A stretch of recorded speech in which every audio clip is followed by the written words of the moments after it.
नमस्कार, वंदे मातरम। आज का हमारा वीडियो है मनोज जरांगे के ऊपर।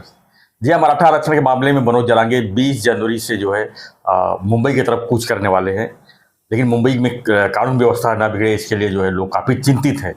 लेकिन हाई कोर्ट ने कहा है कि ये जवाबदारी सरकार की है और सरकार को जो है पूरी ताकत से जो है लॉ एंड ऑर्डर को मेंटेन करना उनका काम है, ना कि किसी के सामने झुक जाना है। तो ऐसे में मनोज जरांगे क्या करेंगे अब?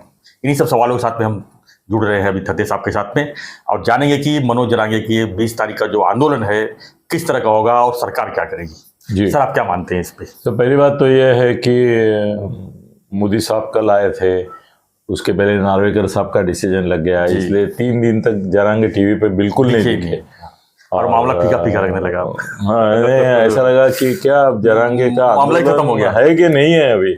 जी। तो मुझे तो कुछ लोगों ने मैसेज भी भेजे, वो बोले कि आप बोले कि वो दिख नहीं रहे तो जरा चेंज लग रहा है। वो बोले हम भी परेशान हो गए थे, भुजबल बोलेगा, वो बोले कि रोज कुछ ना कुछ चालू है। बोले 3 दिन अच्छा लगा कि जरांगे का विषय नहीं आया, जरा रिलीफ लगा। मगर आज फिर आ गया है, अभी आ गया है टीवी पे।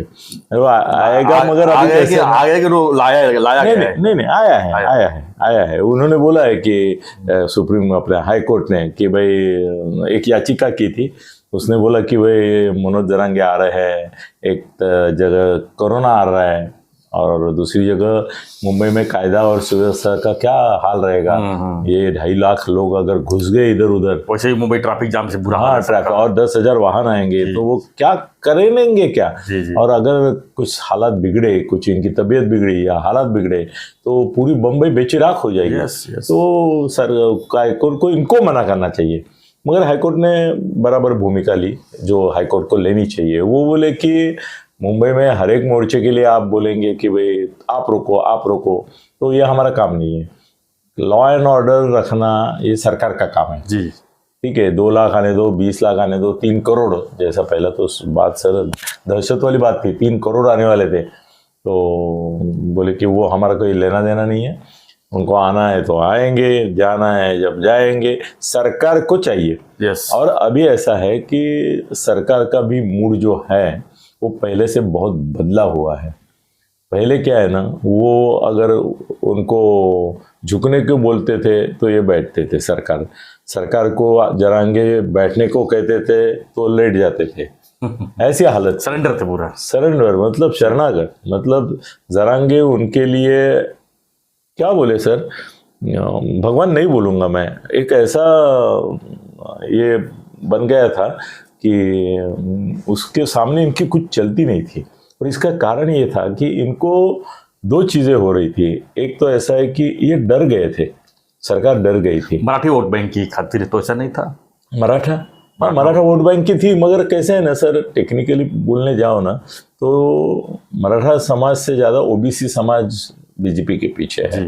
उनका आधार ओबीसी है, मोदी ओबीसी है, और उसकी वजह से उनको ओबीसी का समर्थन जो है वो ज़्यादा मिलता था। उल्टा ओबीसी यूनाइटेडली इनके पीछे खड़े रहते थे और उनको भी वो एहसास नहीं हो रहा था।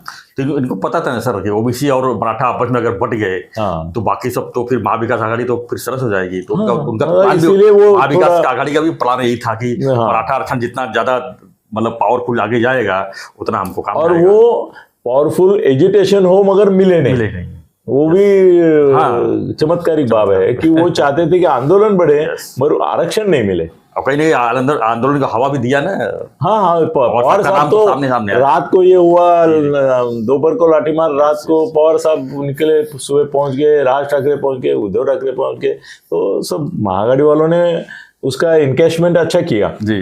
मगर उसकी वजह से ऐसा भी हुआ कि सरकार को भूमिका ही लेने को कुछ रहा नहीं। जो फडणवीस बाद में असेंबली में बोले कि वो जस्टिफाइड था, उन्होंने तो माफी भी मांग ली लाठीमार के लिए। मतलब सब इसमें पूरे कंफ्यूजन में थे। अब ऐसा होगा सर, मेरा अंदाजा ऐसा है कि 144 कलम लगाएंगे ऐसा मुझे पहले लग रहा था। थोड़ा इंक्वायरी किया मैंने किसी अपने दोस्त से पुलिस में जो है, वो बोले 144 कलम 19 तक है ऑलरेडी। इसके लिए जरांगे बोले कि 20 तारीख को जाऊंगा, मगर उसमें बोले प्रॉब्लम ऐसा है कि 22 तारीख को जो राम मंदिर का ये है फंक्शन है, तो उसकी वजह से मुंबई में हर एक उपनगर में बहुत सारी यात्राएं, शोभा यात्राएं, रथ यात्राएं ये निकलने वाली है, जुलूस निकलने हॉलीडे वाले हैं। माहौल रहेगा पूरा। हाँ, पूरा माहौल जो रहेगा वो यात्राओं का रहेगा।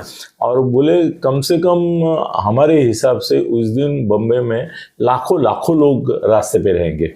22 तारीख से पहले से ये इन्होंने मोदी साहब ने बोल ही दिया। 15 तारीख से शुरू हो जाएगा अभी। हाँ, नहीं, उन्होंने तो मेरे ख्याल से 14 या 15 का 15 से 22 उनका अनुष्ठान भी चालू हो रहा है। 15 से 22 और वो अनुष्ठान करेंगे तो वो भी एक इवेंट ही है यस कि वो अनुष्ठान करेंगे। और उस समय यात्रा निकलेगी सर, थाना में अगर यात्रा निकली तो मैं बोलता हूँ 50,000 के नीचे लोग नहीं रहेंगे। और बाकी भी 25-50 सर। अभी ऐसा है कि जरांगे को रोकने के लिए अगर ये 144 लगाते हैं तो इनके ऊपर भी लागू हो जाता है, फिर इनके भी शोभा यात्रा को ये हो जाएगा। इसलिए वो 144 लोग बोल रहे थे कि एक ही पर्याय की 144 लगा दो, पर मेरे को नहीं लगता है कि 144 लगा पाएंगे जी। अभी एक हो जाएगा कि वो उनको आज़ाद मैदान नहीं देंगे, क्योंकि आज़ाद मैदान से मंत्रालय जो है वो 10-15 मिनट पे है, तो कभी भी जाके मंत्रालय को जला सकते हैं ये लोग, पूरा जला देंगे। कोई अभी आमदार का घर जला दे, उनको मंत्रालय जलाने को क्या है। परमानेंटली पिछले मतलब 1960 से लेकर जो रिकॉर्ड है वो भस्मसात हो जाएगा। फिर उसमें बहुत सारी चीजें, मंत्री अगर अंदर है तो वो भी जले जाएंगे, मतलब कुछ भी हो सकता है ना सर, कुछ भी संभव। तो क्योंकि आजाद मैदान से 15 मिनट भी है, वो 15 मिनट में सर लाखों का जमाव निकला, 2.5 लाख लोग गए, उसमें से 1 लाख भी घुस गए, तो मिलिट्री भी लाएंगे तो आप कुछ नहीं कर सकते। तो मेरे ख्याल से इधर बीकेसी देंगे, शिवाजी पार्क भी नहीं देंगे, क्योंकि हार्ट ऑफ द सिटी है। बीकेसी कैसे एक साइड में है, बांद्रा का लाइन चलेगा, सही सागरी सेतु चलेगा, दादर चलेगा, तो उनको मेरा अंदाजा है बीकेसी देंगे। देखते हैं अभी सच में देते कि नहीं। दूसरी बात ये कैसी है कि जरांगे के सभी कार्यकर्ताओं को नोटिस देंगे कि भाई अगर कुछ विपरीत हुआ तो आप जिम्मेदार हैं, वो अभी देना चालू हो जाएगा। फिर दूसरी बात ये हो सकती है कि इतने सारे व्हीकल्स जो है वो उनको बोलेंगे कि आप बॉम्बे के बाहर पार्क करो। है ना सर, यहाँ पटनी है ना, बहुत बड़ा ग्राउंड है ये कलवा। हाँ नहीं, तो बहुत सारी जगह कर सकते हैं सर। इसका मुझे पहले अंदाजा नहीं था। कल जब मोदी साहब आए और उनके प्रोग्राम थे, नवी मुंबई में थे, इधर थे, तो मैंने टीवी पे देखा, उधर उन्होंने बोला कि कम से कम 30,000 ट्रक्स ऊना से मुंबई तक, और यहाँ से तुम्हारा अहमदाबाद रोड का क्या चारोटी करके कोई नाका है ना, वहां तक सब साइड में खड़े थे।